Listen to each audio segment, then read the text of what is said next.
Good evening, cult members, and welcome to Pop Culture Cult. I'm Sean. I'm Janice. And welcome to our spoiler reaction discussion of Hot D, apparently is what the internet is calling I it. saw that. The House of the Dragon, Season 2, Episode 2. This one is called I Love You, Brother. This is the infamous Sir Eric duel. The brothers' duel. Spoilers as we go forward. I want to ask this question first because I'm working through my head how I feel about this episode. We have discussed a lot about this idea that this season is going to be a lot of moving pieces, a lot of not a lot of action kind of things. Right. Be a lot of moving pieces, a lot of the political intrigue that we love for Game of Thrones. I'm struggling with it right now. I really like this episode, but I think that this is one of those episodes when I come back and do the rewatch down the line, I'm going to love this episode more because they put a bunch of stuff in it. But right now, I'm kind of like just, okay, cool. Like we move some pieces around. I want to get to it and kind of thing. That's okay. You just said this season is going to be, and that's why I preface it with I know it's going to be this. It's just, I think this episode was okay as I sit right now. okay. And I really liked the last episode. That doesn't mean every episode has to be hit it out of the park kind of thing. So why did you really like the last? And that's why we're here, is to have this discussion about why I think this episode was just okay. Because there's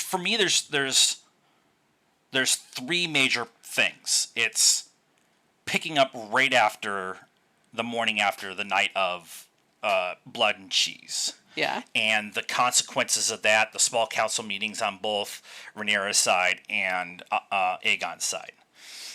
The consequences of those meetings of Daemon and Otto and Christian Cole doing their things is like one. I think that's the whole. I think you could have done the whole episode like that. And then we've got the White Worm conversation with Rhaenyra. Kind of felt out of place for me a little bit. Rhaenys. It's Rhaenys, not Rhaenyra. Rhaenyra. He had a conversation with Rhaenyra? No, the White Worm is Mysarai,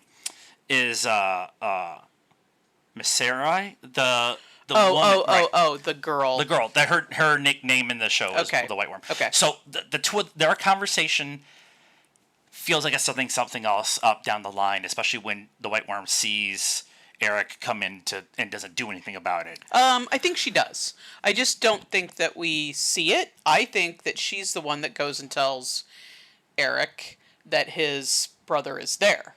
Because he just walks in. He just comes in. Yeah, that's fair. So I think she did come back into the castle to tell someone, and Eric is the person she ran into. Right. And we just don't see that yet. I think that she is getting set up a little bit like Viserys from Game of Thrones. Yes. She has Lord of Whispers. I mean, she doesn't have her little birds, but Rhaenyra did point out that she knows a lot of people in King's Landing. She can get information, and so I think that when Rhaenyra finds out that she is the one who told Eric that his brother was there and ultimately ended up saving her life, that she's going to keep her around and have her go maybe back into King's Landing and be her little spy. I'm trying to work through, like I said, I feel like the reason I'm kind of struggling with kind of that scene, the Corlys and Rhaenys in bed conversation, like those kind of felt out of place as we sit for an episode. for the overall story, I think ultimately what you're saying, we're going to find out later that these conversations were important. Right, and I think that that's exactly how Game of Thrones was. There were a lot of Yeah, episodes yeah. where things happened that you really didn't understand, and you just kind of went along with it. And then, I mean, like we've said, you go back and rewatch, Game of Thrones after you've watched the whole thing, and you're like, oh my god, they said it here, Yeah, they did yeah, it there. that's fair. That's fair because the two brothers, that are the one brother who's working on Corliss's ship, and his brother showed up, and they had a conversation. Now, some people are saying that they're Corliss's illegitimate children. Yeah, and I don't think so because neither of them have white hair. But again, that was one of those conversations like the conversation with Corlys and Rhaenys in bed. Like it was like, I know this is setting up something else. I'm more worried about what's going on over here with Christian Cole and Hightower and Aegon and that whole kind of triangle thing, and Daemon and Rhaenyra over here. I'm more like I get back to those conversations. I think that, and I don't know these two guys' names, but the younger of the two, the one that actually has hair, right. I think that him and Damon's daughter, who is patrolling on her dragon, On Sea Smoke, yeah. I think that they might end up hooking up, and then that further solidifies and maybe complicates Damon's life. Yeah. Yeah, you get the Smithy part too that was kind of... Yes, and then he is. I since the minute he was introduced, and was that the last episode where he was going in front of the king, trying to, we need more money. I think that with everything that's happening with the son dying, Aegon is going to renege somehow on giving them the money. Yeah. Whether it's Kristen trying to be the hand, because that's going to go well. Right. Because he has no idea what he's doing being the hand. Whether it's him talking Aegon into not spending the money that way or whatever, something's going to happen, and he's not going to get the money that he was promised, because we've already shown that his family is in pretty dire straits, and he needs the money to actually make the weapons that Aegon says he needs to fight this war. So I think that that's going to end up Aegon, sorry, not Egon. That's the guy from Ghostbusters. We knew what you meant. Actually, you're probably not wrong in Game of Thrones. There's probably is an Aegon in there somewhere. But I think that he's going to end up taking those weapons over to Rhaenyra's side. Somehow. Yeah. I just I have to get back into the Game of Thrones flow of storytelling, that they're going to give you all these nuggets that aren't going to be explained, or you have to kind of headcanon them for a little. But does this mean this, or does this mean this, until you get farther down the line? Because you got Aemon, in the brothel, like kind of confessing his sins, that he was in the wrong, and so you had all these like little segments of little things, and like I said, I was more interested in the Hightower Greens falling apart, and the mirroring of of the Team Blacks kind of falling apart between Rhaenyra and Daemon. And so I was more intrigued in that, and when they broke away from that, a little part of me was like, oh, that sucks. But I know it's going to be important down the line. So that's something I kind of have to work through as myself. And I mean, I think all of it means something. I mean, I think Aemon may... we have not read the books. We haven't read the books. I should have started with that. We haven't read the books, so we don't know where this is going. So speculating based on the show, not on what we know about the story in the books. And from what we've heard, you may know what the story is in the books, and they may not 100% follow that. So I feel like Aemon might turn against his brother, or at least leave. Because of his guilt, because obviously he feels guilty, and it's just, now his nephew's dead because he, lost his cool for a minute and and killed his right, but his cousin. Cousin, I think they're cousins. Because Game of Thrones is Right. complicated. So, and as it snowballs and just gets worse, I'm not sure his fragile ego, fragile mindset at this point can handle much more. So he might leave, right? And then we have the whole Damon off doing Damon poo. Yeah. We have no idea what he's doing.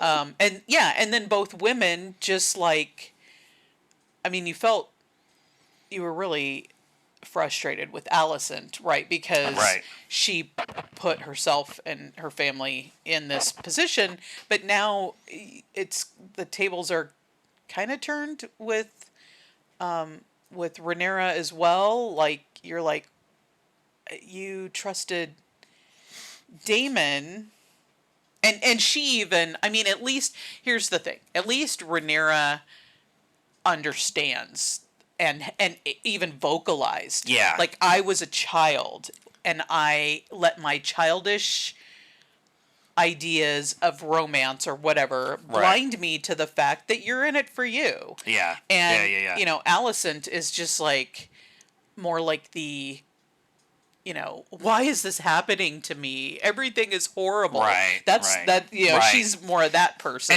And Alicent's always the one like she even tried to confess to Otto, like, I have sinned, and Otto's like, I don't want to hear it. Like, Yeah. I don't care. Like, Yeah. it doesn't, in the grand scheme of things, it doesn't matter. Well, and she doesn't change. And then she turns around and she goes back to Kristen. Right. Like, She doesn't it's change. like- She said to Kristen last episode, we can't do this anymore. And then they're back in bed together. Back in bed when Helena shows up with the other child when Blood and Cheese was going on. Yeah. So she doesn't.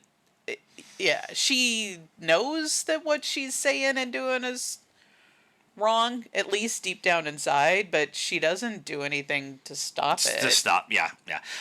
Okay, so we've talked about all the other little things. Let's talk about the big things. Okay, so I love that the episode started with this concept of the immediate aftermath. Yeah. Like, they're rounding up members of the staff. They're they're arresting people. Closing They're down doing the stuff. castle. The small council is meeting. Aegon's obviously having the correct response that his son's been killed in his house. That whole interaction. Everybody around the table is standing while Aegon's throwing his hissy fit, except for Alicent, who is holding herself together as the best she can. Right. And then once Otto sits down, the rest of the table sits down, showing who has the real power in the room. Right. And then finally Aegon takes a breath, sits down, and then starts pretty much accusing anybody in the room. Actually, before he even sits down, was accusing anybody in the room that I can't trust any of you. Right. And he's right. And he's completely right. But Otto spends that whole period about how to use the death of a child to win political favor over Rhaenyra and Team Black. Yep. And Aegon doesn't want to hear, we need to take a breath, we need to calm down, we need to make a decision, we need to let this play out by having up this parade of the dead body. Yeah. And the queen and everybody... queen mother need to like go out in veils and win public opinion, and then that's going to spread throughout Westeros, and we're going to get more to our side because it's Rhaenyra who did this. Yeah. Even if it wasn't Rhaenyra, we all know it's not Rhaenyra, but... And he's not... Right, it wasn't her directly, but I mean, a lot of this stuff doesn't happen, she's not in the room with the knife, but that doesn't mean that she didn't have a hand in making it happen. Right. But, and Otto's not wrong in what he's saying. Nope. It's just timing. That's, I don't think that a grieving father, because Aegon, for all his, not being a great king, he's a good person. He's trying to be a good person. Yeah. I think he is. I think he's he trying to is be a good person. I think all of her kids are good people despite her. Yeah. Despite her not being a good person. I think they are. They're just damaged. Yeah. Because she is not a good person, and their dad was, his face was falling off. So and Otto is not a good person either. right, and so all the parental figures are poor.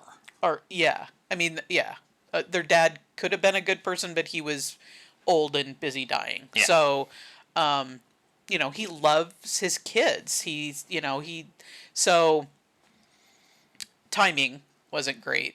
And the spectacle did do what they wanted it to do, but then Aegon just orders them to kill all the rat killers and hang them around in the public square. And so all that goodwill and on your side that you got from parading your mother and your wife and your dead child down the street, you just lost it by hanging people's family members and neighbors, from because they happen to be a rat catcher in your employ. Right. They keep calling the common folk the small people. Yeah. When Aemon was in the brothel, the woman that he was confessing to, older woman that he was confessing to, she called herself the small people. Yeah. And then when they hung all the rat catchers, Otto pointed out, like, it's the small people that we need to have on our side. Right. Because really, ultimately, if you followed anything in medieval history, the people who actually fought the war were commoner sons. Right. It was never the kings. Right. Very rarely was it an actual king on the field, and very, very, very, very rarely was it the king in the actual battle. Right. They were usually in the tent, who came out at the end or beginning and gave out a rousing speech, and then went back and drank wine and did whatever. Yep. So they need the small folk, and they keep making a point of introducing this term of the regular people, the small folk, the people who are living their lives. I think that's why we got the Smithy thing, because his wife was in the streets on the front line during the parade. So she's gonna feel favor for for Aegon and House the Greens, and her husband, who is trying to provide for them, who is obviously a Targaryen with his blonde hair and stuff like that. Him trying to do the best and then getting screwed over by the king is gonna, like you're saying, maybe take those weapons and take them to Rhaenyra and stuff. But I just like this idea that, like, Aegon has gotten to a point. He's always been a little off-hinged. Well, they all are. Right. But he was the one that was masturbating in the window. But they're like I said, they are mentally damaged from their. It's the same thing with Joffrey, and you could say that was the product of incest, but generally that's not mental, that's physical disabilities, like a third arm or whatever. But this is just more of the growing up in this toxic atmosphere that's damaging these kids and making them not great people when they grow up, and they're just trying to. And Alicent keeps telling Otto that, she's giving him good advice, that he needs to calm down, and once his blood cools, he's malleable. He can be kind of directed. Right. And it's becoming more and more clear that Alicent is wrong. Aegon is actually quite headstrong. And especially now that he has nothing but revenge on his mind. Yeah.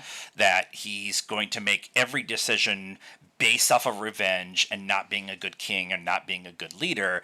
Hence him firing Otto because Kristen Cole sent Eric to kill Rhaenyra. Right. And now it didn't help that Otto went in there and called him a petulant child. Right.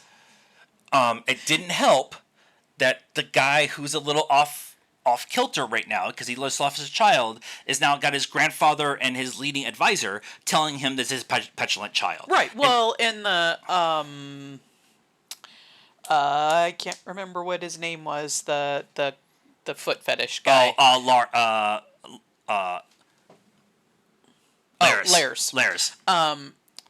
Laris. Laris. Yeah.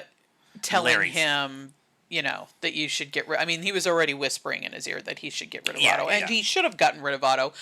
Kristen Cole was not who he should have chosen, but I think that's going to put Allison in a very interesting position. I mean, Otto already told her kind of that he was just going to go live. He's going to go home. Yeah, go home. But, yeah, I mean, that kind of puts her in potentially a weird position, or I don't know, maybe she gets more power. I don't know. It'll be interesting to see. Yeah. Because I don't think Kristen Cole is going to be the hand for very long. I think he's going to finally say, I need to be on the front lines and lead the war effort. I can't do stuff here. You need he somebody might get else. killed. The lifespan of hands is not very long. It doesn't work very well. And Otto might be back. Otto's coming back. No, I mean his hand. I think it maybe not this season, but maybe next season. Yeah. It's gonna come like I'm getting my ass kicked. I need an experienced hand, and I need to get Otto back. And Allison's gonna be like, so what about grandfather? Yeah. Because we're not doing great. We have the other side of the mirror of Team Black, and they're having the conversation around in their small council meeting about getting the news that the child is dead, and that Rhaenyra is being accused of it, and that what that means for the overall trying to get people to come to her side to fight on their side for the war, and how they need to send stuff out, but it doesn't really matter. Like that, they can deny it all they want. It's the first headline that people are going to see or be told or whatever. Right.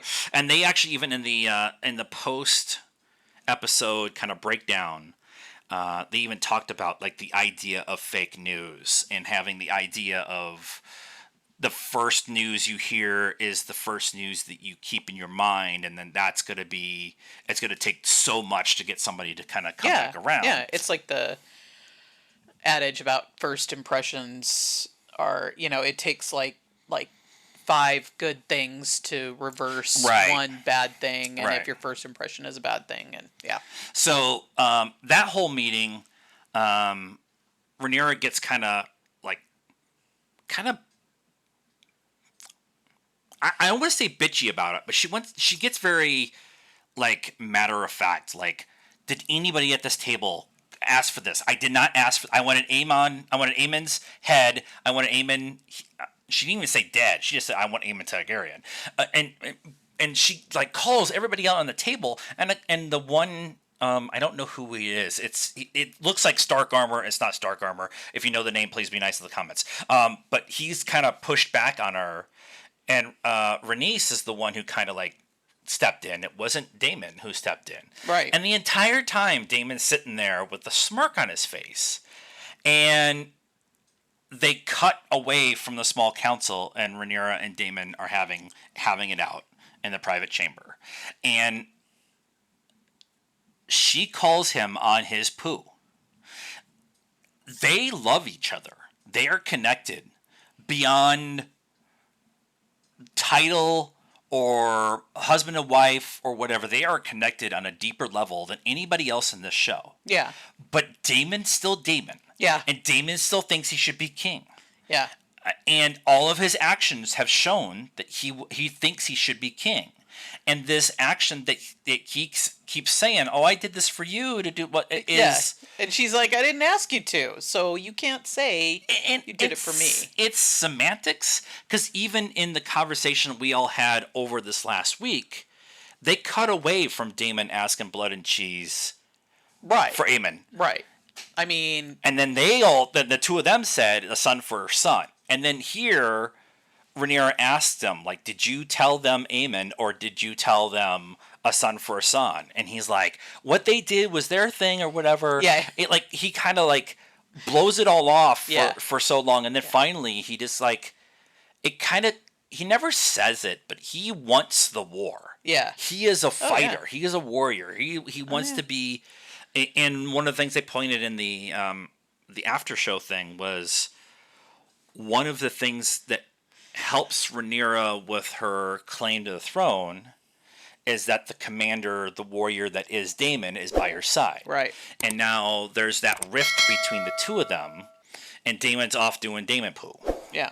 And there's a real, like, I loved that they talked about at the end of the season last year. Emma Darcy talked about the female rage, and that female rage sometimes has to be. Some females think that they have to curtail their rage because of the perception of small dick white men who are going to be upset that a woman is going off the, Yeah, off the hinges. and most women, when they get super mad, cry. Yep. And then some men take that as being weak because you're crying, and it's like, I am just so frustrated and so angry. It's like a bodily response. It's not, you're not, So that is definitely one of the reasons why women don't try not to get mad, because they're just going to cry and then they're just going to think I'm a weak woman. And... Right. And so they did a really good job of just showing her rage at the end of the season. This between Daemon and Rhaenyra, she let that rage out. She called him on his poo. She got in his face, which she really can't do with many other people on her council, on her small council. She can't have that. She can't come out because she's walking a fine line. She needs to get as many people on her side as possible, and if she starts to make people angry, she's afraid that they're going to take their little army and go off and join the other side, right? So she's got to always try to please everybody around her to keep her on her side, or to get more people on her side. But Daemon, she doesn't have to hold back with him. She doesn't have to hold back, although that may have consequences. Right. And I think it will, but I know that there's a conflict in the book between the two of them, so they laid out that here in this. But I just and Matt Smith and Emma Darcy were amazing in that scene. Yeah. Like that whole scene back and forth. Everybody's great on this show, but that scene in particular, just the faces that Matt was making and the up and down of emotions that Emma was showing. And Emma is them. They they are great, but she looked great in that. She, as Rhaenyra, looked great in that dress. Yeah, that was definitely a power dress. That was a power dress, form-fitting, looked like she could go to battle with it. And they made a point of keep showing the necklace that she was wearing, because Alicent had a necklace, and they were both, there was a symbolism in there. I'm sure somebody will be able to explain that necklaces, but they made a point of showing both of them with the necklaces. Emma Darcy has a range. They have been like crying and angry and just the whole range just has been amazing. They've been amazing in the show. Yep. Let's talk about the duel for a few minutes. Eric and Eric. It's ARRYK. I think it's Arik and Eric. Arik and Eric. Okay, I heard it multiple ways in this episode. So, but they talked about it last week with Eric that when you are sworn to protect the royal family and the royal family begins to fight, whose side do you take? Right. And Eric took Rhaenyra's side and Team Black, and Arik took Team Green, right, and the Hightower side, right, and Aegon's side. And so when Criston Cole directs his guilt onto Eric to go sneak in and kill Rhaenyra in her bed, like it was, you knew something weird was going to happen, and their duel between the two of them is, as I talked about in the after show, was of physical one-on-one manifestation of the Civil War, the American Civil War, where brothers took different sides of the conflict, and so the two of them fighting and still saying "I love you" in the fight, but ultimately killing each other. Well, and that's what's about to happen. Yeah. Right? Yeah. This is a civil war. These people, are family. Yeah. And, they have split apart. So, this is what's happening. Yeah. It is a civil war. Yeah. I just, I thought the fight was really well done. Having been somebody who has fought in armor, there's only certain spots where real swords can go through real armor, and so having that kind of like the gash in the leg, and then being kind of in a grappling situation, you on the bottom go for the wound that you know is there, and ultimately running him through, and then Eric, as much as he loves his queen, can't overcome. I just killed my brother. Right. We've been together our entire lives, and falls on a sword. Yeah. And I thought that whole duel, it was really well handled in a show where there's dragons and warfare and in other things, and the two where is it? Luke and Elliot Tindersore? Sure. Tittensour? Tittensour? Okay. They are real life twins, and it was really. I thought I'm up. I knew that this was coming. I knew that this duel of the brothers was coming. I really liked what the two of them brought in this fairly small role. Yeah. They really, both of them, made it. Made all of their actions on screen important, even though it was not very much. Yeah. And I like to have seen more of these characters, but it's Game of Thrones. Nobody's safe. Right. Yeah, I thought that they were both appeared to be very, really good people, really dedicated to what it was they were doing without, they were kind of more of the epitome of a knight of a white cloak versus what Kristen is doing. And so, yeah, it's sad that they're not going to be on the show anymore, but maybe the two of them will get more parts. Cause I thought they were great. Yeah. You can't continue on with this building up to the war without having them be the allegory of the families going to civil war with each other. And like you said, it's Game of Thrones, and it's House of the Dragon, but it's Game of Thrones, and there's going to be a lot of death. There's a lot coming. So yeah, we didn't even talk about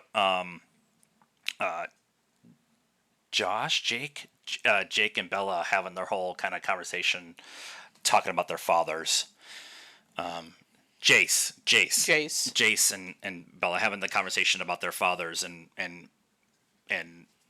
Jace having two dads, essentially, and like having that conversation, like, so that she knows, of course, obviously knows, but like